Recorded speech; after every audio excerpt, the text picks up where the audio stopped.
ബഹിരാകാശം കീഴടക്കി ഇന്ത്യൻ വ്യോമസേന group captain Shubhanshu Shukla ഭൂമിയിൽ മടങ്ങിയെത്തി. ശുഭാംശു അടക്കമുള്ള 4 ബഹിരാകാശ യാത്രികരെ വഹിച്ചുകൊണ്ടുള്ള ആക്സിയം 4 ദൗത്യത്തിലെ ക്രൂ ഡ്രാഗൺ ഗ്രേസ് പേടകം കാലിഫോർണിയ തീരത്ത് വിജയകരമായി ഇറങ്ങി. ശുഭാംശുവിന് പുറമെ മുതിർന്ന American astronaut Peggy Whitson, Poland സ്വദേശി സ്ലാവോസ് ഉസ്നാനസ്കി, ഹംഗറിയിൽ നിന്നുള്ള ടിബോർ കാപ്പു എന്നിവരാണ് പേടകത്തിലുണ്ടായിരുന്നത്. പലതവണ മാറ്റിവെച്ച വിക്ഷേപണത്തിന് ശേഷം ജൂൺ 26-നാണ് ആക്സിയം 4 ദൗത്യ സംഘം അന്താരാഷ്ട്ര ബഹിരാകാശ നിലയത്തിലെത്തിയത്.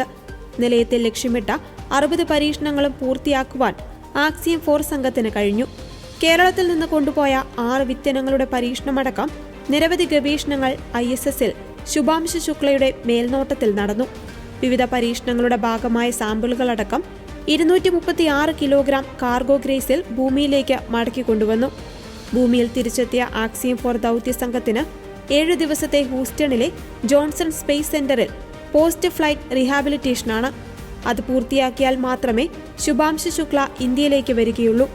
2 ആഴ്ചത്തെ ദൗത്യം കഴിഞ്ഞ് ബഹിരാകാശത്ത് നിന്നെത്തുന്നതിനാൽ ഭൂമിയിലെ ഗുരുത്വബലം ഉൾപ്പെടെയുള്ള സാഹചര്യങ്ങളുമായി പൊരുത്തപ്പെടാനാണ് യാത്രികർക്ക് ഈ വിശ്രമം.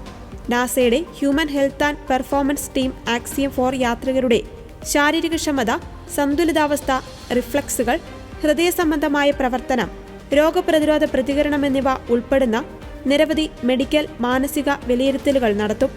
ജോൺസൺ സ്പേസ് സെന്ററിൽ നാസയുടെ മെഡിക്കൽ സംഘത്തിന് പുറമെ ISROയുടെ മെഡിക്കൽ വിദഗ്ധരും ശുഭാംശുവിന്റെ ആരോഗ്യനില നിരീക്ഷിക്കുവാനുണ്ടാകും. മടങ്ങിയെത്തുന്ന 4 ആക്സിയം യാത്രികരും ഫിസിക്കൽ തെറാപ്പി അടക്കമുള്ള ആരോഗ്യ പരിശീലനങ്ങൾക്ക് വിധേയരാകും. മസിലുകളുടെ കരുത്തും ചലനശേഷിയും എല്ലുകളുടെ ആരോഗ്യവുമടക്കം വീണ്ടെടുക്കുന്നതിനാണിത്. എന്നാൽ 2 ആഴ്ച മാത്രമാണ് ആക്സിയം 4 ദൗത്യത്തിന്റെ ദൈർഘ്യം എന്നതിനാൽ യാത്രികർക്ക് കാര്യമായ ആരോഗ്യ പ്രശ്നങ്ങളൊന്നും ഉണ്ടാവില്ല.